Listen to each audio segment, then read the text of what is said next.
या नहीं, पूरी दुनिया की निगाहें उसी पर टिकी हुई हैं, क्योंकि जिस तरह का रुख दोनों देशों के बीच अपनाया जा रहा है उससे बार बार यही लगता है कि शायद ही दोनों मुल्कों के बीच जंग थम पाए। लेकिन इस बीच दुनिया के लिए एक पॉजिटिव खबर आई है, जिससे माना जा सकता है कि आने वाले वक्त में दोनों देशों के बीच जंग टल सकती है, फिर से मिडिल ईस्ट में अमन बहाली हो जाए, ऐसी उम्मीद की जा रही है। असल में ईरान जंग खत्म करने के लिए अपना हाईली एनरिच्ड यूरेनियम भंडार को छोड़ने के लिए तैयार हो गया है। न्यूयॉर्क टाइम्स के मुताबिक ईरान ने अमेरिका से कहा है कि वो यूरेनियम को हटाने पर सहमत है। हालांकि अभी यह तय नहीं हुआ कि इसे कहां भेजा जाएगा और कैसे भेजा जाएगा, इस पर आगे बातचीत होनी है। ईरान के पास इस समय 400 किलो से ज्यादा ऐसा यूरेनियम है जिसे एनरिच्ड करके परमाणु हथियार बनाने में इस्तेमाल किया जा सकता है। तो वहीं अमेरिकी राष्ट्रपति डोनाल्ड ट्रंप ने दावा किया है कि अमेरिका और ईरान के बीच युद्ध विराम समझौते को लेकर बातचीत लगभग पूरी हो चुकी है। उन्होंने कहा कि समझौते का मसौदा काफी हद तक तैयार हो गया है और अब सिर्फ अंतिम मंजूरी ही बाकी है। इसमें होर्मुज को फिर से खोलने का मुद्दा भी शामिल है। क्या वाकई अब मिडिल ईस्ट शांति की ओर बढ़ चला है? क्या ईरान और अमेरिका अपनी जिद छोड़कर जंग से मुंह मोड़ लेंगे? क्या ईरान और अमेरिका के बीच स्थायी समझौता हो पाएगा?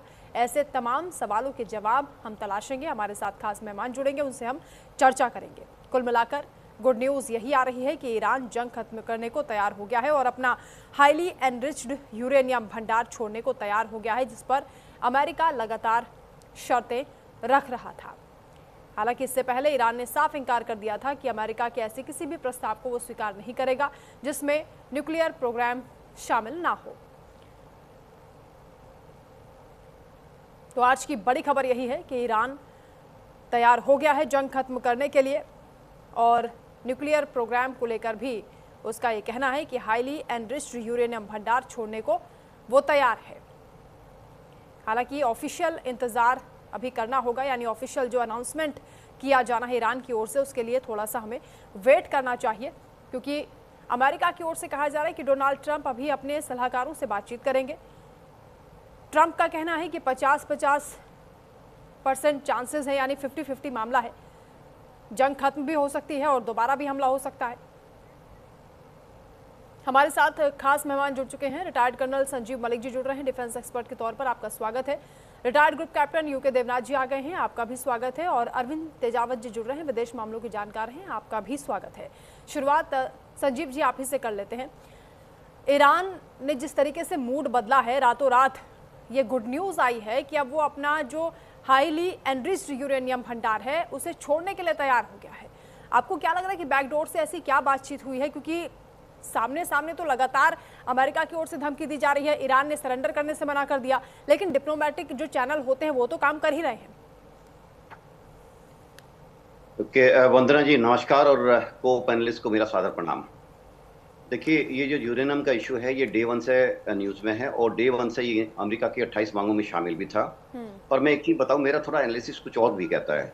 देखिए, यूरेनियम का शर्त आज की डेट में फेस सेविंग है। हाँ। अमेरिका के पास ऐसा कोई दूसरा कारण नहीं बचता है कि वो उस पर ईरान एग्री हो और उसको लेके वो अपने कंट्री में, अपने देश के सामने जाए कि देखिए हमने ईरान को अपनी शर्तों पर मनवा लिया है। एक यूरेनियम ऐसा ही एक इशू बचा है जिसके ऊपर ये कह सकता है अपने देश में जाकर अमेरिका में और मध्यावधि इलेक्शन को फेस कर सकते हैं कि देखिए हमने उनसे यूरेनियम एक तरह से सेटल करा लिया है और ये इशू रिजॉल्व हो जाता है। हाँ। देखिए, बात सुनिए वंदना जी, अमेरिका ने पास्ट में यूरेनियम को जो इलीगल तरीके से दोषियों को मुहैया भी कराया है।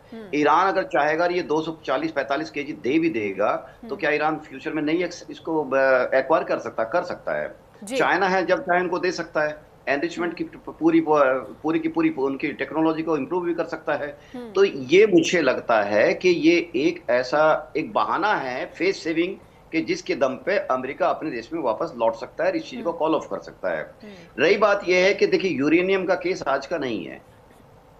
ईरान यूरेनियम के बहाने से अपना एटॉमिक पावर अटेन करना चाहता है। Atomic power means atomic energy नहीं, वो ऑलरेडी उसके पास चल रहा है, बुशहर में चल रहा है। हाँ। लेकिन एटॉमिक पावर, न्यूक्लियर पावर, जिसको एटॉमिक बॉम्ब की कह सकते हैं, उसको पावर लेना चाहता है। क्योंकि जब पूरी दुनिया में जिस देश के पास, जैसे नॉर्थ कोरिया है, तो उनके पास एक बार्गेनिंग पावर आ जाती है इंटरनेशनल फोरम के ऊपर। तो मैं ये कहना चाहता हूं कि देखिए, यूरेनियम सिर्फ मात्र एक फेस सेविंग बहाना इस टाइम दिख रहा है। जी वंदना। बिल्कुल। यूके देवनाथ जी, आपको क्या लग रहा है कि ईरान ने ऐसा क्यों किया होगा? अगर हालांकि अभी ऑफिशियल बयान सामने नहीं आया है, लेकिन रिपोर्ट्स बता रही कि ईरान तैयार हो गया है, क्योंकि एक तरफ अमेरिका की ओर से लगातार दबाव बनाया जा रहा है और पाकिस्तान की मध्यस्थता, कतर की मध्यस्थता के लिए भी वहां पर टीम पहुंची। आसिम मुनीर हालांकि तेहरान से अब रवाना हो गए और कहा जा रहा है कि बातचीत बहुत अच्छी हुई है।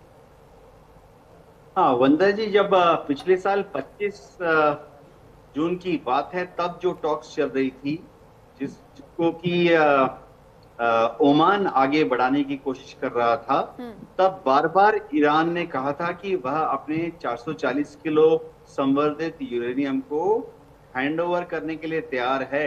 किसको? रूस को।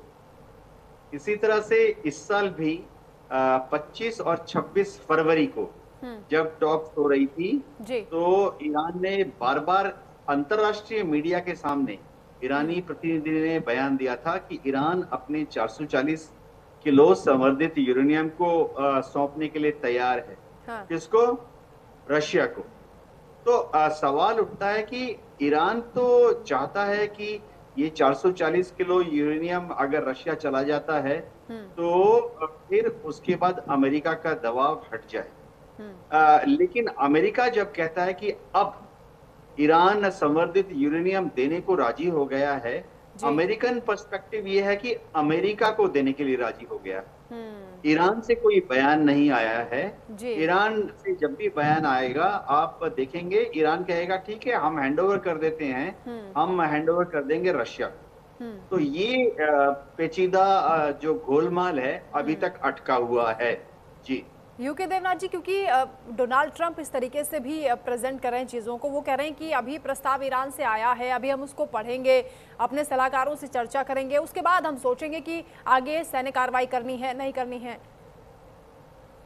हाँ वंदना, देखो डोनाल्ड ट्रंप का एक टिपिकल अंदाज है। वो हमेशा ईरान के कनपटी पर तमंचा रख के बात करते हैं। हाँ। हमेशा ईरान को धमकी देते रहते हैं।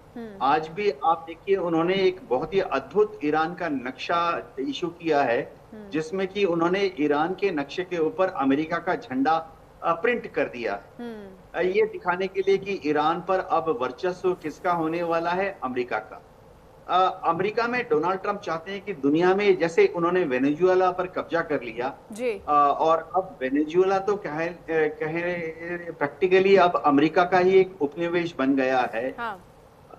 तो इसी तरह से डोनाल्ड ट्रंप चाहते हैं कि ईरान में भी या तो बमबारी किए बगैर और जरूरत पड़ने पर बमबारी करने के बाद एक आंतरिक विद्रोह हो जाए। ईरान की आम जनता जो है अपनी सरकार को विद्रोह करके तख्ता पलट कर दे, और उसके बाद अमेरिका की मदद से ही, या तो ईरान के अंदर से या ईरान के बाहर से, एक ऐसी सत्ता को तेहरान में बिल्कुल। सवाल यहीं पर आकर अटक रहा है कि शुरुआत में जिस मकसद के साथ इस जंग को शुरू किया गया था, यानी हमला ईरान पर हुआ था, वो रिजीम चेंज को लेकर था। ये कहा था कि मदद आ रही है, प्रदर्शनकारियों को उकसाया जा रहा था, लेकिन उसके बाद ये यूरेनियम संवर्धन पर पहुंच गया। अब न्यूक्लियर प्रोग्राम को लेकर भी जब ईरान तैयार हो गया है, तो डोनाल्ड ट्रंप उस पर भी कह रहे हैं कि 50-50 चांसेस हैं, अभी हम मिलिट्री ऑपरेशन कर सकते हैं। जी वंदना जी, ये सवाल देवनाथ साहब से है ना? जी जी जी। या मुझसे है? देवनाथ जी। हाँ वंदना, हो ये रहा है कि डोनाल्ड ट्रंप जो हैं वो खुद ही कंफ्यूजिया गए हैं। वो चाहते क्या हैं ईरान से? क्या वह वहां पर, देखिए एक चीज तो उनकी दिली तमन्ना है कि सत्ता परिवर्तन हो जाए। क्यों, ये भी समझना पड़ेगा। वो उससे भी गूढ़ मीनिंग है जो कि वो इंटरनेशनल मीडिया को बता नहीं पा रहे हैं। हाँ। लेकिन उनकी दिली तमन्ना है वो ये कि ईरान में दुनिया का जो तीसरा सबसे बड़ा कच्चा तेल और गैस का भंडार है, वो अमेरिका के काबू में आ जाए। उसकी ड्रिलिंग अमेरिका करेगा, उसका रिफाइनरीज अमेरिका मैनेजमेंट पे चलेंगी, स्टोरेज, भंडारण, मार्केटिंग अमेरिका करेगा। अमेरिका उसकी मार्केटिंग चीन को नहीं करेगा। अमेरिका तय करेगा कि किस मूल्य को बेचा जाए। चीन को महंगा बेचेंगे, भारत को महंगा बेचेंगे, अपने मित्रों को सस्ता बेचेंगे। ये उनकी दिली तमन्ना है, लेकिन वो उसको जुबान पे नहीं ला पा रहे हैं। हाँ। लेकिन चाहते यही है, जैसा कि उन्होंने वेनेजुएला में किया जी। अमेरिका चाहता है कि दुनिया भर में जहां पे भी कच्चा तेल हो, गैस हो, और अब तो रेयर अर्थ मिनरल अगर किसी देश का दुर्भाग्य है कि उनके जमीन के नीचे रेयर अर्थ मिनरल है या कच्चा तेल और गैस है, तो उस देश का शनि की दशा यानी उस पड़ जाती देश है। पर नजर अमेरिका की टिक जाती है और डोनाल्ड ट्रंप जो चाहते हैं वो करने की कोशिश भी करते हैं। अरविंद सिंह जी, आपका एनालिसिस क्या कहता है? क्योंकि बीते दिन ये चर्चा हो रही थी कि डिस्कशन कर रहा है इजराइल और अमेरिका कि वहां पर जो मुस्तफा खामनेई है उनकी सत्ता को रहने देना है या फिर उखाड़ फेंकना है। देखिए वंदना जी, पहली चीज तो हम ये समझें कि भारत का स्टैंड क्या है इस संबंध में। भारत का एकदम क्लियर है। भारत नहीं चाहता है कि ईरान एक परमाणु ताकत बने। चीन क्या चाहता है? जब प्रेसिडेंट ट्रंप वहां गए तो चीन ने कहा कि चीन भी नहीं चाहता है कि ईरान एक परमाणु ताकत बने। तो ऐसे में ईरान हो गया है अकेला, और ऐसे में अगर उसे अपने देश की रक्षा करनी है, क्योंकि बम्बार्डमेंट से तबाही तो बहुत बड़े पैमाने पे मचाई जा सकती है जी। वो यूएस कांग्रेस है जिसने अमेरिका को रोका हुआ है, खासकर प्रेसिडेंट ट्रंप को, कि आपने बिना कांग्रेस की अनुमति के वहां पे एक लंबा युद्ध छेड़ दिया है। तो वो वहां की कांग्रेस है जिसने इस लड़ाई को रोका हुआ है। बाकी प्रेसिडेंट ट्रंप को वहां जाके बॉम्बार्डमेंट करने में कोई नुकसान नहीं है जब तक कि वो वहां जमीनी हालात पे नहीं उतरते हैं। अब मसला ये है कि क्या ईरान उस बर्बादी तक तैयार है जहां वह एक बहुत बड़ी कीमत देकर भी वह अमेरिका को जो इनरिच्ड यूरेनियम है वो नहीं देना चाहता है। हाँ। क्या इसे दोबारा से संवर्धित नहीं किया जा सकता है? तो उत्तर है कि हाँ, किया जा सकता है। क्या उसे रूस को दिया जा सकता है? रूस पे भी ईरान को कोई खास भरोसा नहीं है, क्योंकि अंतरराष्ट्रीय राजनीति में कब कौन किसका दोस्त बन जाए, कौन किसका दुश्मन बन जाए, इसका कोई भरोसा नहीं है। पर इससे यह तय है कि ईरान काफी दबाव में है और वह ये चाहता है कि इस मसले का हल कैसे न कैसे हो। इसका स्ट्रेटजी के तौर पे भी इस्तेमाल किया जा सकता है, जैसे कि पिछली बातचीत में किया गया था। पिछली बातचीत में क्या करते थे कि ये जो ईरानियन डेलीगेशंस जो के जितने भी जो लोग थे वो क्या करते थे कि आखिर तक ये कहते थे कि हम आपके समझौते के लिए तैयार हैं, और फिर जब अंत आता था तो एकदम बिल्कुल यू टर्न ले लेते थे। तो ये था कि लड़ाई को आखिर तक रोके रखना भी इसका एक मकसद होता है कभी कभी। तो ईरान ने अभी हाँ कह दिया और फिर बाद में कोई ना कोई ऐसा पेच जरूर आ जाएगा जिसमें ईरान एकदम बिल्कुल मना कर देगा कि नहीं, इसमें ये दिक्कत है, इसलिए नहीं होगा, जैसा कि पिछले अनुभवों से। बिल्कुल अरविंद सिंह जी, दो तरह की बातें आ रही है। एक तरफ ईरान ये कह रहा है कि अमेरिका ईमानदार नहीं है, अपनी बातों को लेकर जो प्रस्ताव होते हैं उस पर अमेरिका मुकर जाता है, और उसके बाद ईरान ये कह रहा है कि हम अपना जो यूरेनियम संवर्धन है उसको अब उस भंडार को हटा लेंगे, कहीं और शिफ्ट कर दिया जाएगा। तो ये दोनों बातें अलग अलग सामने आ रही हैं। देखिए, ये बातें कहने के लिए ठीक है ईरान की तरफ से कि हम अपना जितना भी जो 400-450 किलो इनरिच्ड यूरेनियम है वो यूनाइटेड स्टेट को दे देंगे। पर जब देने की बात आएगी तब ईरान को एकदम बिल्कुल पीछे पलटने में या अपनी शर्तें रखने में, जैसे कि ईरान कुछ भी शर्त रख सकता है, वो कह सकता है कि हमें सुरक्षा की गारंटी दें, और जब अमेरिका कहेगा कि हमारे पास कोई क्या है, या तो बातचीत वहीं अटक जाएगी और ईरान कहेगा कि नहीं, हम ये आपको इनरिच्ड यूरेनियम है वो नहीं देंगे। पर ये एक स्ट्रेटजी जरूर है लड़ाई को आखिर तक खींचे रखना। पर मुझे जहां तक ईरान को लगता नहीं है कि वो शायद इनरिच्ड यूरेनियम दे देगा, क्योंकि ऐसा होने पे उसके अस्तित्व पर ही संकट पैदा हो जाएगा जब तक कि उसके पास कोई प्लान बी ना हो अपनी सुरक्षा को लेकर। अगर ऐसा नहीं है तो केवल इतना आसानी से यूनाइटेड स्टेट को सब कुछ मिल जाएगा, इसकी संभावना कम से कम मुझे तो नजर नहीं आती, खासकर तब जबकि ईरान और अमेरिकी वार्ताओं का इतिहास बिल्कुल यही तो समझ से परे है कि आखिर रातों रात ऐसा क्या होगा कि ईरान समझौते के लिए तैयार हो गया है। क्योंकि कल तक वो कह रहा था कि ये सुरक्षा का हमारा अधिकार है, हम अपनी जनता के अधिकारों को छीनने नहीं देंगे, यूरेनियम संवर्धन पर कोई बात नहीं होगी। जितने भी प्रस्ताव अमेरिका की ओर से आए उन सभी को यही कहकर ठुकराया गया। लेकिन अचानक ऐसा क्या हो गया कि ईरान का मूड बदल गया है? वही, क्योंकि इसमें तो कोई दो राय नहीं है वंदना जी कि यूनाइटेड स्टेट अमेरिका और जो द इस्लामिक रिपब्लिक ईरान में ताकत में बहुत ज्यादा फर्क है। वो बात अलग है कि इतने बड़े ताकतवर देश को ईरान ने जो चैलेंज दिया वो दरअसल अंतरराष्ट्रीय राजनीति में सीखने की बात है। पर बात यह है कि दोनों की ताकत में तो बहुत ज्यादा अंतर है। 2000-2500 लोग पहले ही मार दिए गए हैं, और भी मारे जा सकते हैं।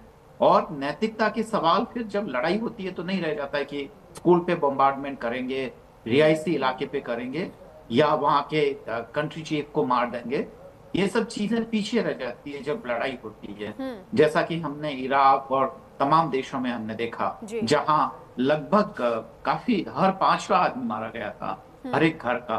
तो ये इस तरह गाजा में हम हालत देख रहे हैं। गाजा में मानवाधिकारों का राग अलापने वाले लोग भी कहीं नहीं है, न बड़े बड़े देश जिनके ऊपर अमेरिका उंगली उठाता रहा है, उस पे उन देशों को भी यूनाइटेड स्टेट पे उंगली उठाने का वो मादा नहीं है। तो ईरान में जब होगा तो कोई उसकी मदद के लिए नहीं आएगा, ना चीन आएगा, ना रशिया आएगा, ना कोई देश।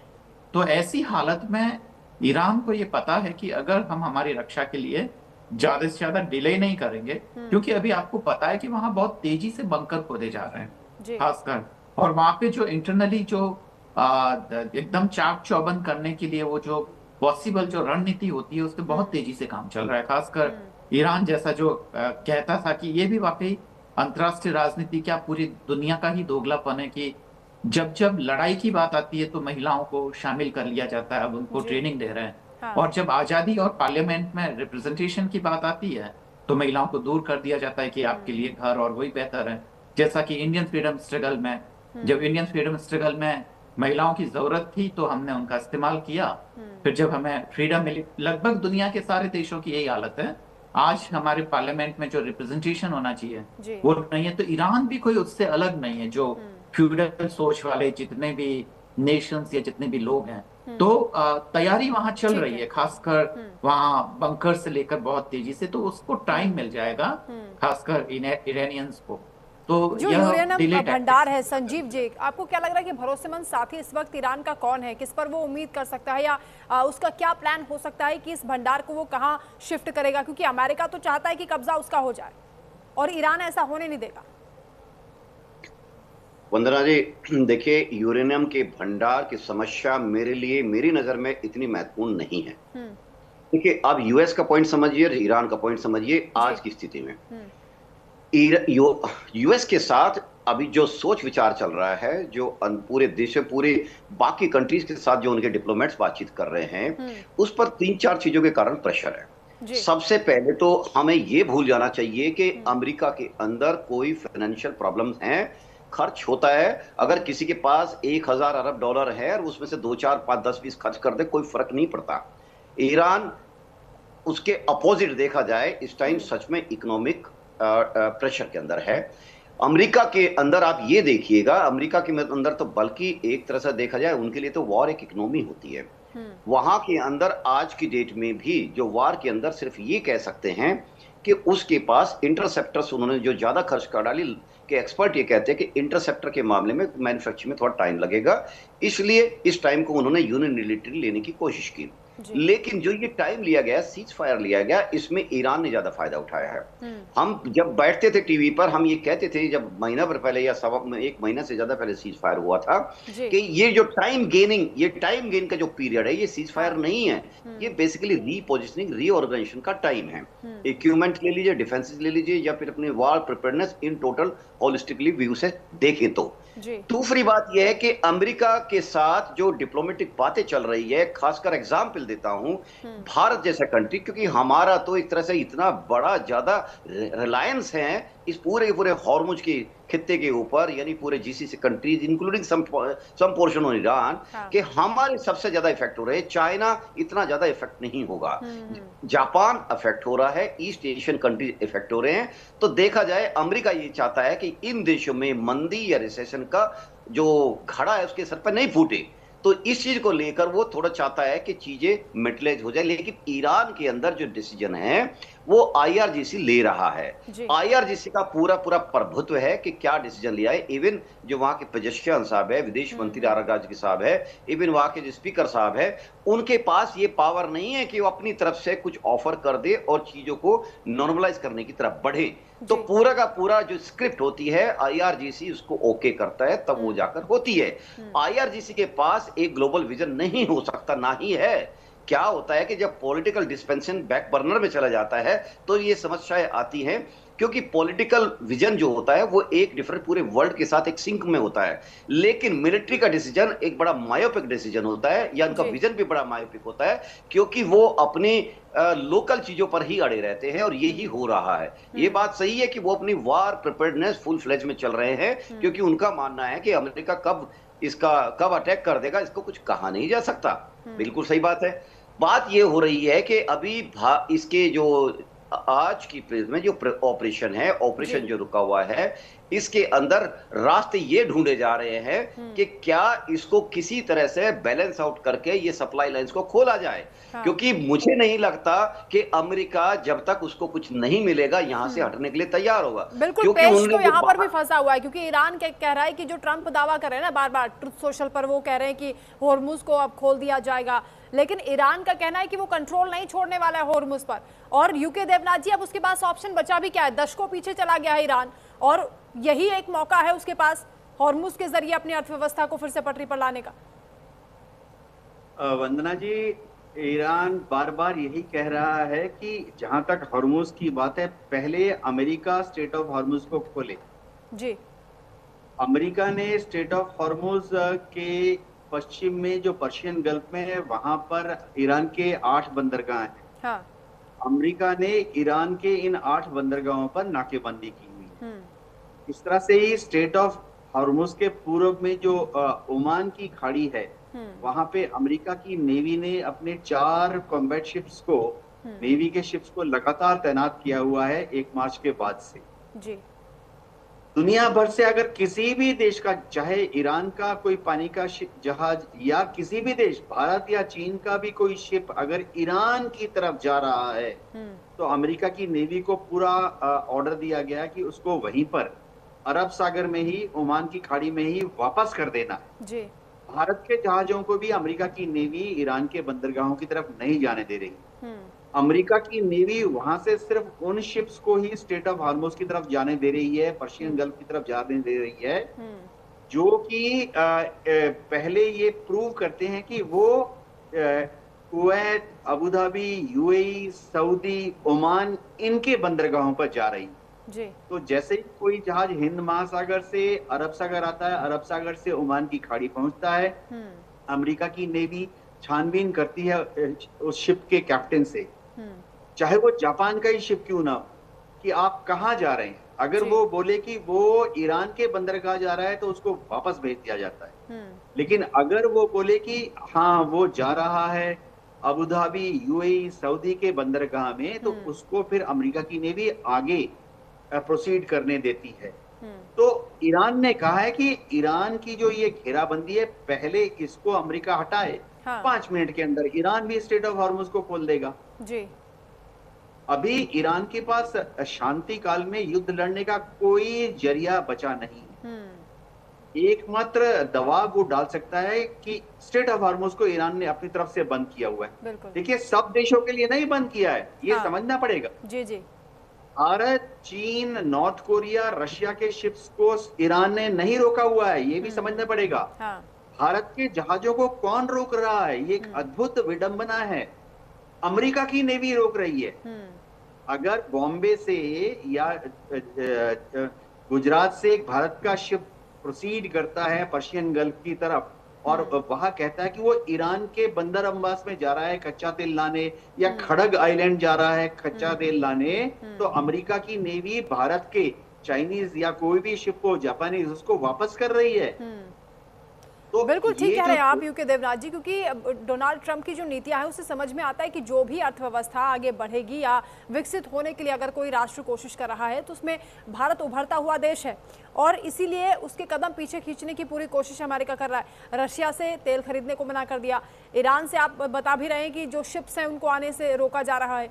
यानी अमेरिका, मार्को रूबियो कल जब भारत आए हैं तो उन्होंने ये कहा कि दोनों देशों के संबंधों को मजबूत बनाने की दिशा में हम काम कर रहे हैं, चर्चा हो रही है, लेकिन इस तरीके की नीति अगर अपनाएंगे तो भरोसा उठेगा। वंदना जी, मार्को रूबियो का जो ये विजिट है भारत में, ये छद्म वेश में विजिट है। हाँ। अमेरिका चाहता क्या है? देखिए, उन्होंने कल एक बहुत ही चालाक, चतुराई, क्लेवर बयान दिया कि भारत जितना कच्चा तेल चाहता है, गैस चाहता है, अमेरिका सप्लाई करेगा। जी। ये भारत को फंसाने की अमेरिका की चाल है। ये चाल चल के अमेरिका यानी डोनाल्ड ट्रंप और मार्को रूबियो यह सुनिश्चित करना चाहते हैं, सुनिश्चित करना चाहते हैं कि भविष्य में हम रूस से कच्चा तेल ना खरीदें। जी। ऐसे भी अमेरिका भारत को रूस से कच्चा तेल नहीं खरीदने देता है।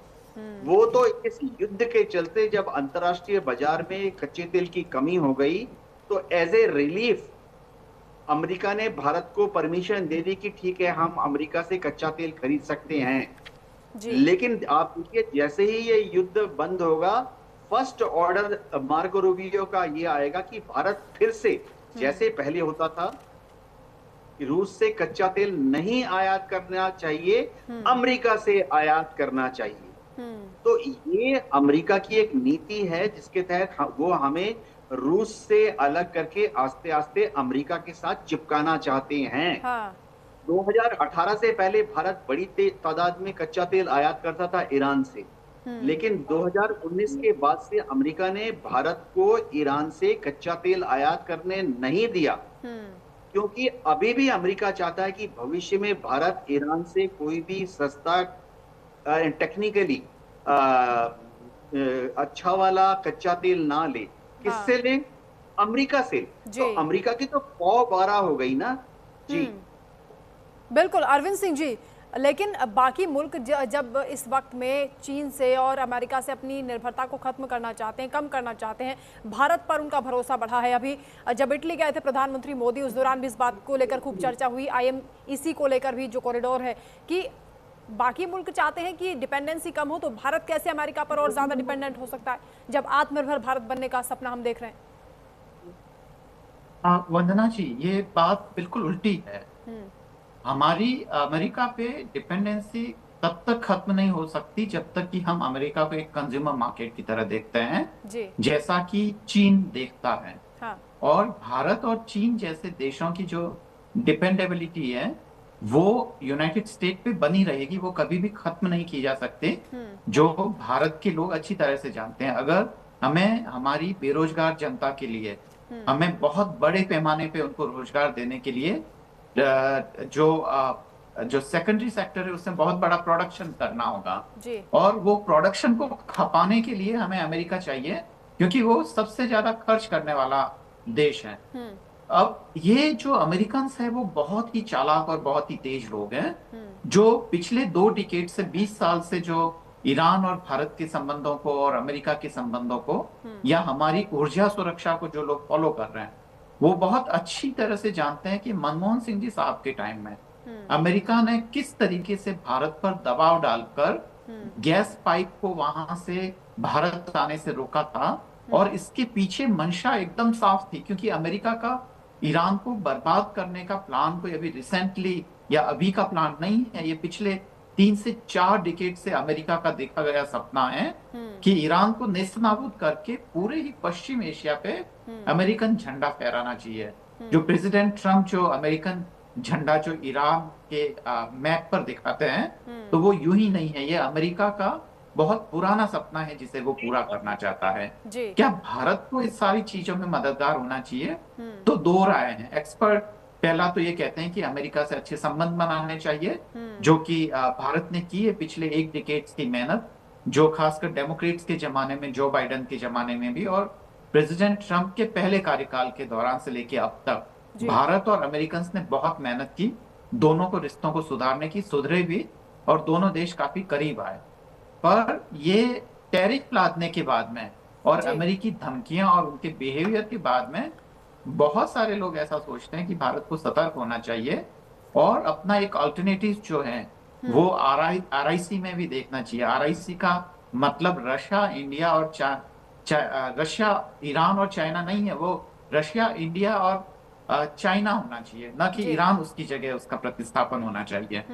तो यहाँ ये चीजें, क्योंकि भले ही अमेरिका से भारत के हित जुड़े हुए हो, पर अगर चीन और भारत दोनों मिलकर साथ काम करते हैं तो बहुत सारे ऐसे कॉमन एरियाज हैं। यहाँ तक कि भारत के बहुत सारी जो इंडस्ट्रीज है वो चीन पे डिपेंड करती है। जी। और उसके अलावा भारत के यहाँ इंटरनल ग्रोथ के लिए जो चाइनीज टेक्नोलॉजीज हैं, जो कि बहुत तेजी से प्रोडक्शन के लिए जिम्मेदार हैं, जी। वो भारतीयों को सीखने की और उससे आगे बढ़ने की बेहद जरूरत है, जो कि हो नहीं पा रहा है, क्योंकि हमारे यहाँ के कामगार बहुत लंबी संख्या में, बड़ी संख्या में चीन नहीं जा पा रहे हैं। और ऐसा उल्टा नहीं हो रहा है, क्योंकि भारत और चीन के संबंध दशकों से काफी ठंडे बस्ते में रहे हैं। जी। जब तक ये सारी चीज नहीं होगी, हम एक अंतर्राष्ट्रीय राजनीति के खिलाड़ी नहीं होंगे। तब फिर या तो हमें पूरी तरीके से अमेरिका परस्त होकर काम करना चाहिए, जैसे कि कोल्ड वॉर के जमाने में पाकिस्तान ने किया था, हाँ। या अगर कोई स्वतंत्र विदेश नीति अपनानी है तो उसकी दिशा में फिर काम करना चाहिए। नहीं तो दोनों ही नहीं हो पाएगा। दो नावों में सवारी करना कभी कभी खतरनाक होता है। वंदना जी। बिल्कुल। संजीव जी ये भी समझना चाहेंगे कि अमेरिका की क्या नीति पहले से स्पष्ट थी, जिसके बारे में दुनिया अनभिज्ञ रही, क्योंकि जब इजराइल और अमेरिका ने मिलकर हमला किया ईरान पर, उस दौरान ही कहा जा रहा था कि अमेरिका में भी लोग पूछ रहे हैं कि अमेरिका का इसमें क्या फायदा होगा। और केवल रिजीम चेंज की बात होती तो वो बात तो बहुत पहले खत्म हो गई थी, क्योंकि वहाँ पर लोगों ने उस तरीके से प्रोटेस्ट किया नहीं जैसा कि अमेरिका चाहता था। लेकिन अब डोनाल्ड ट्रंप की तेल वाली जो नीति है उससे स्पष्ट हो रहा है कि वो चाहते थे कि ईरान पर दबाव बनाएं, ईरान को दूसरे देशों से अलग थलग किया जाए और अमेरिका पर तेल को लेकर डिपेंडेंसी लोगों की बढ़े। क्या ये उनकी नीति थी? वंदना जी, जो मेरा मानना था आज भी मेरा मानना कंसोलिडेट हो चुका है। और मैं ये आज भी फर्मली बिलीव करता हूं कि डोनाल्ड ट्रंप साहब का ये जो अटैक था, ऑपरेशन था, ये तो बहुत सालों से पेंडिंग था। इनफैक्ट डोनाल्ड ट्रंप साहब का नहीं कहूंगा, अमेरिका का कहूंगा, क्योंकि कारण इसके बिल्कुल साफ साफ समझ में आते हैं। अमेरिका के लिए उसका यूरेनियम या बाकी चीज बहुत छोटी चीज है। हाँ। आज के दिन में अमेरिका का कंसर्न ये है कि उसकी डॉलर की डिमांड लगातार बनी रहे और वो डॉलर की डिमांड का बहुत बड़ा सपोर्ट मिलता है पेट्रो डॉलर के जरिए। अमेरिका ये कभी नहीं चाहेगा कि दुनिया का कोई भी व्यापार डॉलर से बाहर जाए, या दूसरे शब्दों में ये कह लीजिए कि पूरा पूरा वो चाहता है कि जितना व्यापार हो मैक्सिमम डॉलर के माध्यम से हो, डॉलर उसका मीडियम रहे हमेशा। अब पिछले कुछ 5-6 सालों की जो डेवलपमेंट हुए हैं ग्लोबल जियोपॉलिटिकल सिनेरियो में, उससे अमेरिका को थोड़ी चिंता हुई है। जैसे ब्रिक्स का अस्तित्व में आना और ब्रिक्स का अपनी चीजों को लेकर आगे बढ़ना, और बहुत सारी चीजें ऐसे सामने आ रही थी। ब्रिक्स की अपनी करेंसी भी वो लोग लाने वाले हैं। जी। अमेरिका ने बहुत कोशिश की कि भारत को इससे थोड़ा दूर किया जाए। उन्होंने बहुत कन्विंस करने की कोशिश करी, लेकिन भारत अभी नहीं हुआ। देखिए, ब्रिक्स में दुनिया की 3 महाशक्तियां इकोनॉमिक वाइज से भी देख लीजिए। रूस एक मिलिट्री माइट है, चाइना मिलिट्री इकोनॉमिक माइट है, भारत इकोनॉमी और मिलिट्री माइट है। चौथी दुनिया की मतलब टॉप 4 में से 2 महाशक्तियां इकोनॉमी वाइज से इसके अंदर है। चलिए, रूस इकोनॉमिकली इतना तो नहीं है। तो सारा खेल यहां पर है कि खाड़ी के देश, जीसीसी कंट्री जिस तरह से पेट्रो डॉलर के जरिए जो सपोर्ट कर रहे थे, उसमें आई कमजोरी। और ये भी एक पॉइंट का एक प्रेशर पॉइंट है इस टाइम यूएस के ऊपर, क्योंकि जीसीसी कंट्रीज को वो जो सुरक्षा का भरोसा था वो टूटा है। और इस सुरक्षा के भरोसे टूटने के अंदर जीसीसी कंट्रीज ने भी थोड़ा ये सोचना शुरू कर दिया है, क्या फ्यूचर में, क्योंकि ईरान उनका परमानेंट राइवल रहने वाला है, इसमें कोई शक नहीं है। क्योंकि अगर ईरान के अंदर एक पॉलिसी चेंज होता तो जाहिर सी बात है ये अपने पूरे खित्ते, पूरे एरिया के अंदर बैठ के जीसीसी कंट्री के साथ एक अपना समझौता एग्रीमेंट क्रिएट करता और इकोनॉमी के हिसाब से अपने पूरे ये खाड़ी का जो पूरा एरिया है, मिडिल ईस्ट का पूरा एरिया है, इसके अंदर इकोनॉमी एक बैलेंस वे में चल पाती। लेकिन ईरान क्या है कि ईरान चाहता है स्वामित्व, पूरा प्रभुत्व अपने एरिया के ऊपर। तो ये बात तो मान लीजिए कि अगर ये युद्ध बंद भी हो जाता है, फ्यूचर कॉन्फ्लिक्ट जस का तस रहेगा, भले ही कितना नुकसान हो गया दोनों साइड में। दूसरी बात, फर्ज कीजिए वंदना जी कि आज ईरान अपनी चीजों को एग्री भी कर जाता है ईरान की शर्तों पर, सॉरी अमेरिका की शर्तों पर। देखिए, पेट्रोल के दाम बढ़ाना कोई नई बात नहीं है यार। पेट्रोल ऊपर नीचे, पेट्रोल का मतलब है पेट्रोलियम प्रोडक्ट्स ऊपर नीचे फ्लक्चुएट होना, कोई नई बात नहीं वर्ल्ड ओवर। लेकिन आप किसी चीज को एक तरह से ब्लैकमेल का जरिया बना लो, ये पूरा वर्ल्ड इस चीज को बड़ा नेगेटिव उसमें लेगा। कारण, चलो मैं भारत पे आता हूं। मैं भारत के लिए, देखिए कुछ भी हो जाए, हमने ये सीख लिया है कि किसी भी देश पे ओवर रिलायंस अपने लिए एक हाराकिरी की तरह होता है। हमको भी जैसे हम 40 देशों के करीब छोटा मोटा करके 40 देशों के साथ इस टाइम अपना ट्रांजैक्शन करने की तरफ बढ़े हैं या हो रहे हैं। लेकिन हमें ये करना पड़ेगा कि हमें आगे के ऐसे किसी कॉन्फ्लिक्ट में अपने आप को जैम नहीं कराना है। अपनी इकोनॉमी बढ़ती हुई है, ये बात सही है कि अमेरिका हमको एक चाइना के स्ट्रॉन्ग एक खड़ा करना चाहता है, बट अमेरिका ये कभी नहीं चाहेगा कि भारत इतना मजबूत कंट्री बने कि वो कल चाइना का रूप ले ले या चाइना की तरह उसको आंखें दिखाए। यही कारण है कि पिछले साल ईरान युद्ध जब 12 दिन का युद्ध हुआ, उससे पहले भी ट्रंप साहब ने जो टैरिफ वार छेड़ा था इसमें साफ इसमें इसका असर नजर आता है। एक और चीज मैं आपको कहना चाहूंगा कि अगर ये युद्ध बंद हो जाता है आज की डेट में भी, ना ही अमेरिका इतना बड़ा गेनर है, ना ही ईरान गेनर है, सबसे बड़ा गेनर उभर के निकलेगा चाइना। चाइना इससे बड़ा, और उसकी शर्तें उसके अंदर जरूर इनकॉर्पोरेट होगी। पर्दे के पीछे जो डिप्लोमेटिक लेवल चल रहा है, चाइना सेंटर स्टेज में आया पिछले 1.5 महीने के अंदर। शुरू का तकरीबन 1.5 महीना चाइना इससे ऑलमोस्ट सपोर्टिव रोल में रहा, ईरान के हार्डवेयर देना, इंटेलिजेंस देना, सैटेलाइट लाइव फीड देना, सब कर रहा था, आज भी कर रहा है। लेकिन ये देखिए कि सबसे पहले ब्रिटेन के प्रधानमंत्री जाते हैं, फ्रेंच के राष्ट्रपति जाते हैं, अरागची साहब जाते हैं, और लगातार संपर्क भी चल रहा है। ट्रंप साहब खुद जाते हैं इतना डेलीगेशन लेकर, पुतिन साहब जाते हैं। तो आप समझ सकते हैं कि चाइना सेंटर ऑफ ग्रेविटी बन चुका है, इसको हमें डिनाई नहीं कर सकते। तो कुल मिला के बात यह है कि ये युद्ध यहाँ की स्थिति में खत्म होता है, ये फ्यूचर के युद्ध का एक दूसरी प्रोबेबिलिटी को जन्म देके जाएगा। ठीक है यूके देवनाथ जी, इससे इतर इजराइल की भूमिका पर सवाल है, क्योंकि इजराइल जिस तरीके से आप बैकफुट पर है एक तरीके से, क्योंकि फ्रंट फुट पर तो डोनाल्ड ट्रंप खेल रहे हैं। शुरुआत भले ही इजराइल ने की थी, इजराइल को इस युद्ध से क्या हासिल हुआ, और अमेरिका अगर इस जंग को रोक देता है तो इजराइल का क्या वो मकसद पूरा हो पाएगा? वंदना जी, ईरान के विरुद्ध इजराइल शुरुआती दौर से ही रहा है जी। ये सोचना कि इजराइल ने कभी ईरान को नाराज नहीं किया, देखिए हम सोचते हैं कि 1979 के विद्रोह के बाद से ही ईरान इजराइल के खिलाफ आया। अगर आप देखें ईरान की जो जब वहां शाह ऑफ ईरान थे, मैं 1974-1975 की बात कर रहा हूँ, यानी 1979 के रिवॉल्यूशन से 5 साल पहले की बात कर रहा हूँ जी। जो ईरान की सीक्रेट पुलिस थी सवक, वो किसके साथ काम कर रही थी? अमेरिका के शहर पर मोसाद और सवक एक साथ काम करते थे। हाँ। क्या काम करते थे, ये हिस्ट्री में बहुत ही रोचक है। 1979 रेवोल्यूशन के पहले ईरान में गांवों में, कस्बों में, दूर दराज के क्षेत्रों में लोग जो थे थोड़े परंपरागत विचारधारा के थे, किसी भी देश में होता है। अब धार्मिक विचार ईरान में हमेशा बहुत स्ट्रांग रहा है, किसी भी देश में होता है, गांवों में, कस्बों में, छोटे शहरों में, भारत में भी। लेकिन जो शाह ऑफ ईरान थे वो तेहरान में 2 चीज कर रहे थे, एक पश्चिमी सभ्यता को बढ़ावा देना, दूसरा ईरान की जो पूरी ऑयल इंडस्ट्री थी उन्होंने अमेरिका के ऑयल कंपनीज को सेल आउट कर दी थी। तो ईरान में बहुत बड़ा एक अंदरूनी विक्षोभ था, अंदरूनी खलबली मची हुई थी 1974 के बाद से। हाँ। तो इनको धरपकड़ करके जेल में डालना, ये लाखों की संख्या में लोगों को जेल में डालना, हजारों को प्रताड़ना देना, ये कौन कर रहा था? सवक।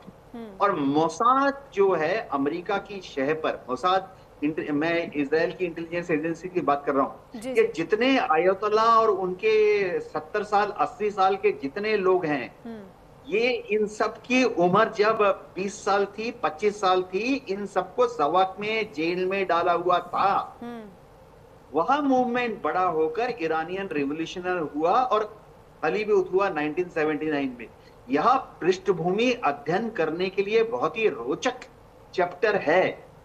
इसीलिए जिस दिन, क्योंकि ये जो हम बोलते हैं ना ईरान इजराइल के खिलाफ है, क्यों? क्योंकि 1979 रेवोल्यूशन के बाद आप लिस्ट कीजिए टॉप के जो 30-40 नेता ईरान के, आयतुल्ला डाउनवर्ड, इन सबको ईरान की सवक ने मोसाद की मदद से जेल में भर भर के, तब इन लोगों की उम्र थी 18 साल 22 साल, हाँ। इन सबकी प्रताड़ना की थी। तो जैसे ही ईरान में रिवोल्यूशन हुआ, ये सब पावर में आए, इन्होंने सबसे पहले तो 100 के जितने पुलिस ऑफिसर्स थे उनको चुन चुन के टारगेट करके एलिमिनेट किया, न्यूट्रलाइज किया। जी। जाहिर बात है किसी भी देश में होगा रिवोल्यूशन एंड काउंटर रिवोल्यूशन। हाँ। और उसी 1979 के पहले से ही इन सब रिवोल्यूशनरीज ने तय कर लिया था कि क्योंकि मोसाद इनको चुन चुन के मारने की कोशिश कर रहा है सबक की मदद से, क्योंकि अमेरिका उनको बोल रहा था। अमेरिका क्यों बोल रहा था? क्योंकि ये जो रिवोल्यूशनरीज थे 1974 1975 की मैं बात कर रहा हूं, ये अमेरिकन ऑयल इंडस्ट्रीज के खिलाफ थे, ईरान के पश्चिमी सभ्यता को एडॉप्ट करने के खिलाफ थे। तो जब ये आजाद हुए, सबसे पहले इनका क्या हुआ, आप हैरान रह जाएंगे। हम कहते हैं कि ईरान ने अमेरिकन एम्बेसी को काबू में कर लिया, 1979 की बात कर रहा हूं, इनको धरपकड़ कर लिया, इनको बंधक बना लिया। उस वक्त क्यों बनाया? चुपचाप अमेरिकन एम्बेसीज के लोगों को जाने दे सकते थे। ऐसी क्या बात हो गई कि ईरान को अमेरिकन एम्बेसी के लोगों को बंधक बनाना पड़ा? क्योंकि अमेरिका की एम्बेसी एक्टिवली इन्वॉल्व थी इन रिवोल्यूशनरीज को पकड़ पकड़ के जेल में भरने में। ईरान की सरकार की मदद करती थी, सवाक की मदद करती थी। हाँ। यह चैप्टर जब तक हम नहीं अध्ययन करेंगे, पीएचडी जो कर रहे हैं सबको मालूम है, हाँ। यह चैप्टर जब तक हम नहीं अध्ययन करेंगे, हमें इस पूरे युद्ध का कारण नहीं पता लगेगा। जी बिल्कुल। संजीव जी, ईरान में जो डिसीजन है अभी आपको क्या लग रहा है कि कौन ले रहा है? आईआरजीसी है, वहाँ की सरकार है, या क्योंकि जो अब बात सामने आ रही है, रिपोर्ट जो बता रही है कि ईरान तैयार हो गया यूरेनियम संवर्धन को अलग शिफ्ट करने के लिए, तो वहाँ की जनता क्या इसको स्वीकार करेगी? क्योंकि जनता की सिंपैथी इस वक्त सरकार के साथ इस युद्ध को लेकर ही है। जो हालात बने थे ईरान में और अमेरिका ने जिस तरीके से दबाव बनाने की कोशिश की, या फिर इजराइल अमेरिका ने मिलकर हमला किया। वंदना जी, पहले वहां के लोगों की थोड़ी हालात अपने हिसाब से बताने की कोशिश करता हूं, यूरेनियम का पॉइंट बाद में लेता हूं। हाँ। देखिए, अमेरिका ने पहले कई कोशिश करी और ये भी कहा कि वी आर कमिंग, जबकि वहां पे जो दिसंबर जनवरी में जो वहां लोगों का गुस्सा फूटा, और ये माना जाता है कि तकरीबन 30 से 35 हजार लोगों को एग्जीक्यूट किया गया, मारा गया। अब ईरान के साथ उसकी एक तरह से उसके साथ में पॉजिटिव जाती है कि उसके बारे में वर्ल्ड को पता ही नहीं चलता कि हो क्या रहा है। तो देखा जाए वर्ल्ड का ओपिनियन फॉर्म एक तरह से फॉर्मली नहीं हो पाता, और कयास के बहाने यानी एनालिसिस के बहाने उस चीज को हम जब बातचीत करते हैं तो प्लेटफॉर्म पे रखने की कोशिश करते हैं। अब वहां पे कितने लोग आए, ये बात बिल्कुल सही है कि आईआरजीसी या वहां की जो मॉरल पुलिस है उसका अत्याचार से लोग फिलहाल डरे हुए हैं, ये तो बात पक्का है। और इस टाइम आप कितनी भी उनको कोशिश कर ले एनकरेज करने की, आंतरिक विद्रोह करने की, वो नहीं करेंगे। हाँ। क्योंकि उन्होंने बहुत बड़ा एक तरह से मर्डरस एक सागा देखा है पिछले 4 महीनों के अंदर, 4-5 महीनों के अंदर। अभी आता हूं, देखिए, लेकिन मैं दूसरा पॉइंट इसके साथ ये कनेक्ट करता हूं कि कोई भी देश की जनता जब उस पर कोई अटैक होता है, यूनाइट होती है स्पिरिट के अंदर, भावनाओं के तहत कि भाई मेरे देश पर अटैक हुआ है, तो वो खड़े हो जाते हैं। अभी सुना है कि वहां महिलाओं को ट्रेन किया जा रहा है, कोई हर्ज नहीं। हाँ। महिलाएं भी पार्ट, इकोनॉमी का पार्ट है, डिफेंस फोर्सेस का भी पार्ट है। They are very well capable of fighting of any country for the motherland. लेकिन क्या हो रहा है कि यहां पर इस टाइम उनको जो अंदर के लोग हैं उनको हार्डशिप जरूर फेस कर रहे हैं, और ये जो भावनाएं हैं, स्पिरिट है, देशभक्ति की भावनाएं हैं, ये कुछ समय तक जरूर चलती है और अपने पराकाष्ठा यानी एपेक्स यानी टॉप में रहती है, क्योंकि जब उन्हें लगता है कि बाहरी आक्रमण देश पर आया है। लेकिन ये जब चीज ज्यादा खिंच जाती है तो वो भावना सैचुरेट होने लगती है, और इस सैचुरेशन के तहत लोग बाग फिर बोलना शुरू कर देते हैं, और पिछली गई बातों को आगे बढ़कर वो अपनी हार्डशिप को बहुत ज्यादा नहीं झेल पाएंगे। यही चीज को लेकर मेरे ख्याल से यूएस काम कर रहा है कि चारों तरफ से एनसर्किल करो, कोई भी इकोनॉमी की ऑक्सीजन ईरान के पास मत जाने दो, उसको एक तरह से स्क्वीज कीजिए। यही बात है कि वो किसी भी, जैसे देवनाथ साहब बोल रहे थे कि पहले अमेरिका रोक लेता है और चलो अमेरिका भी अंदर जाने देता है, ईरान रोक लेता है, तो देखा जाए डबल फिल्टर लगा हुआ है। उसकी वजह से ईरान की इकोनॉमी पे बहुत प्रेशर आ चुका है, निश्चित रूप से आ चुका है। और अमेरिका चाहता है कि अगर ये टाइटनेस, ग्रिप एंड सर्कलिंग अगले कई महीनों तक चली जाए तो निश्चित रूप से ईरान के अंदर बहुत बड़ी समस्या खड़ी हो जाएगी। बीच में कुछ विचार आते हैं जी, नहीं ऊपर के रास्ते चाइना तक वो ट्रेन के रास्ते अपना ऑयल, ये नहीं वर्कआउट होता है। Shipping lines, shipping communication line बहुत बड़ा माध्यम है और चीप माध्यम है, mode of transportation of the petroleum all over the world. इसका सब्स्टिट्यूट नहीं हो सकता। ये बात देखते हुए वहां के एनर्जी रिसोर्सेज पर जब इतना बड़ा प्रॉब्लम आ रही है तो ईरान भी अपने रुख में लचीलापन अपनाने की कोशिश उसे करनी चाहिए। लेकिन वहां के डिसीजन आईआरजीसी गवर्न कर रहा है और ये भी एक तरह से एनालिस्ट मेरा अपना है कि वहां के पॉलिटिकल डिस्पेंसेशन और वहां की आईआरजीसी का जो डिसीजन मेकिंग बॉडी, दोनों के बीच में रिफ्ट है, क्योंकि इंटरनेशनल यानी जियो पॉलिटिकल विजन नहीं होता मिलिट्री के पास। वो सिर्फ अपनी पावर पोजिशनिंग में बिजी रहते हैं, वही कोशिश रहते हैं। और ईरान अपनी पावर पोजिशनिंग इसलिए भी कर रहा है कि उसके पास ऑप्शन क्या है इसके अलावा। बात सही है, जैसे कि हमारे विदेश मामलों के जानकार साहब अरविंद जी बोल रहे थे, ये बात बिल्कुल सही है कि क्या करता है ईरान मैक्सिमम माइलेज करने की कोशिश में, जब समझौता एंड की तरफ आएगा नई डिमांड प्रोजेक्ट कर देगा। अब मुझे नहीं लगता कि अमेरिका ने कोई भी दुनिया में देश फ्यूचर की गारंटी देगा कि वहां पर अटैक नहीं करेंगे। आप पूरी दुनिया के अंदर अपने प्रोक्सीज के थ्रू तराही तराही मचाएंगे, लोगों का कत्लेआम करेंगे। बात ये नहीं होती कि 10 मरे के 100 मरे। आपने जब एक घृणित और नृशंस कार्य किया है तो उसका जवाब इजराइल ने दिया है। अब उनके ईरान के सिंपैथाइजर ये कहते हैं कि आपने गाजा में इतने हजार लोग मार दिए। वंदना जी, बात ये नहीं होती है। बात ये होती है जब ऑपरेशन शुरू होता है तो अगर किसी के 10 मरते हैं तो दूसरे के 100 भी मरेंगे, 500 भी मरेंगे। डिपेंड करता है कि मिलिट्री ऑब्जेक्टिव उस टाइम के उस देश के क्या है और वो देश अपने देश के नागरिकों को सुरक्षित करने के लिए कितने स्टर्न मेजर ले सकता है। बिल्कुल, सवाल यहाँ पर इसलिए यह भी उठता है कि राजनीतिक इच्छा है डोनाल्ड ट्रंप की इस युद्ध को रोकने की, क्योंकि कुछ दिन पहले तक तो ये खबरें आ रही थी तेजावत साहब कि वो कह रहे हैं कि अब की बार संपूर्ण इलाज ईरान का हम करेंगे, ये ना हो कि कुछ दिन बाद फिर से ये समस्या पैदा हो जाए। और अब रिपब्लिकन सीनेटर भी ये आवाज़ उठा रहे हैं कि सैन्य कार्रवाई होनी चाहिए। जो खबरें आ रही हैं कि ईरान तैयार हो गया है समझौता करने के लिए, डोनाल्ड ट्रंप ये भी कह रहे हैं कि 50-50 चांसेस हैं, लेकिन डोनाल्ड ट्रंप भी चाहते हैं कि अब शांति हो। तो ये जो रुख बदला है और जो अमेरिका में अब आवाज़ उठ रही है कि सैन्य कार्रवाई होनी चाहिए, अभी आपको ऐसे बीच में नहीं छोड़ना है, तो क्या समझ में आ रहा है कि अगला कदम क्या होगा? देखिए, मुझे जहां तक यूनाइटेड स्टेट की घरेलू राजनीति का संदर्भ समझ में आता है, खासकर डेमोक्रेट्स के व्यू पॉइंट से, तो वो प्रेसिडेंट ट्रंप की जो प्रेजेंट फॉरेन पॉलिसी है उसके सपोर्टर्स नहीं हैं।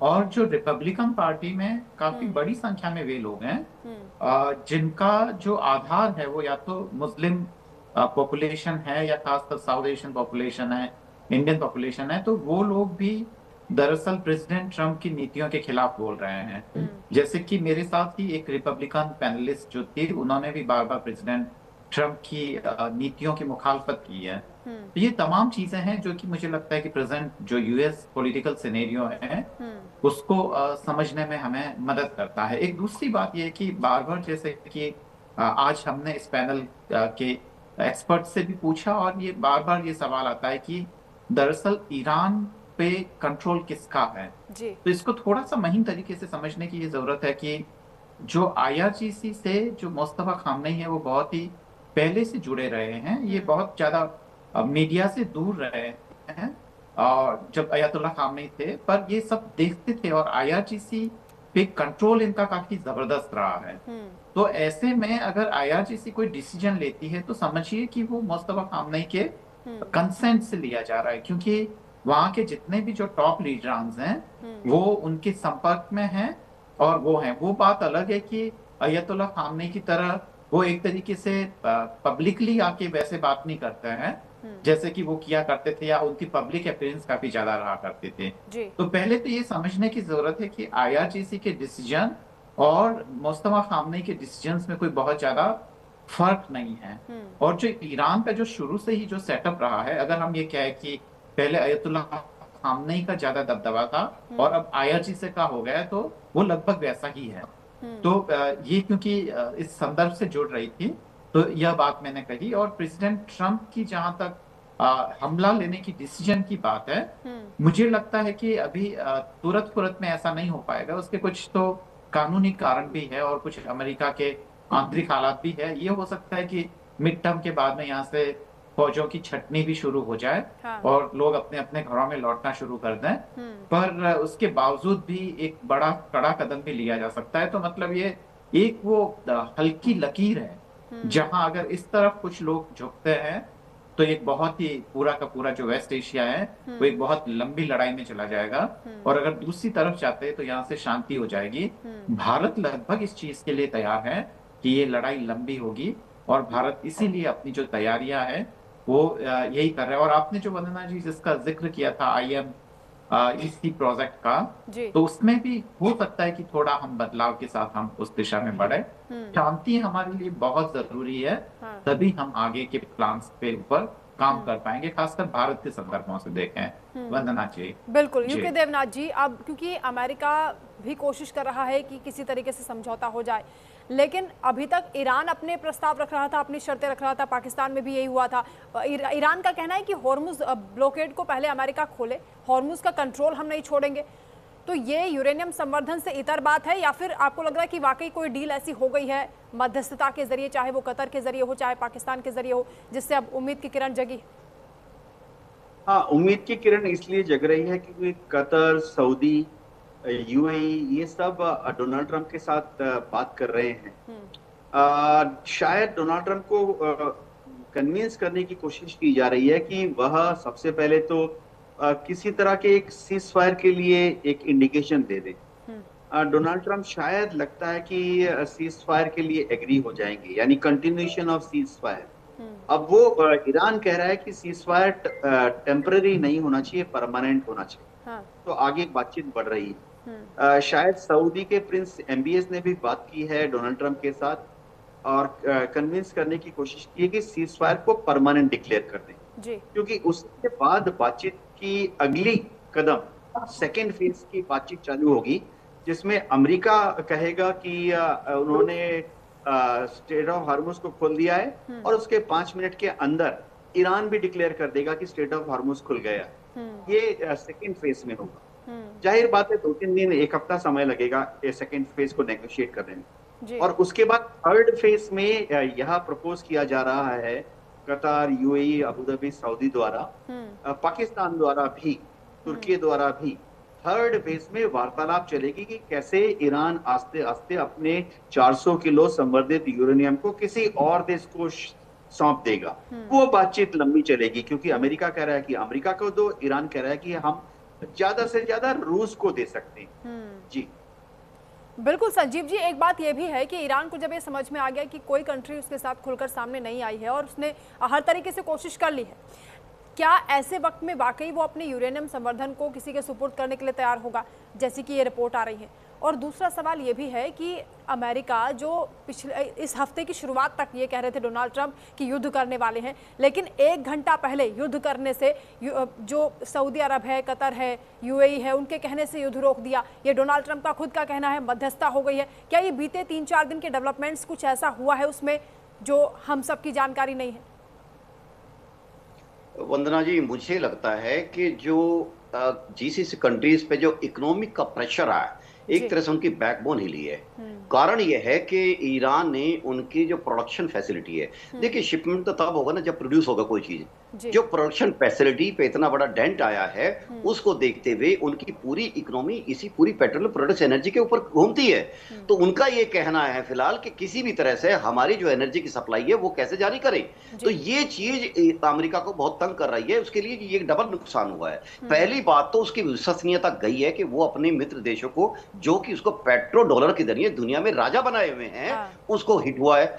दूसरी बात कि जो उनकी इकोनॉमी है, उनके यहाँ कोई खेती इतनी बड़ी नहीं है, मैन्युफैक्चरिंग नहीं है, उनका सबसे बड़ा जो अर्निंग सोर्स है वो एनर्जी का एक्सपोर्ट है और प्रोडक्शन है। जब प्रोडक्शन नहीं है तो एक्सपोर्ट नहीं होगा, और एक्सपोर्ट जो प्रोडक्शन हो भी रहा है वो एक्सपोर्ट हो नहीं रहा क्योंकि डबल फिल्टर लगा हुआ है। तो इसकी वजह से बहुत अंदर से GCC कंट्री ये कह रहा है कि किसी भी तरह से आप इसको एक सम्मानजनक तरह से, आपका भी सम्मान रह जाए और चीज को आगे मूव ऑन कराइए। दूसरी बात, यूरेनियम की बात आता हूं। देखिए, ईरान भी ना कैट एंड माउस का गेम खेल रहा है।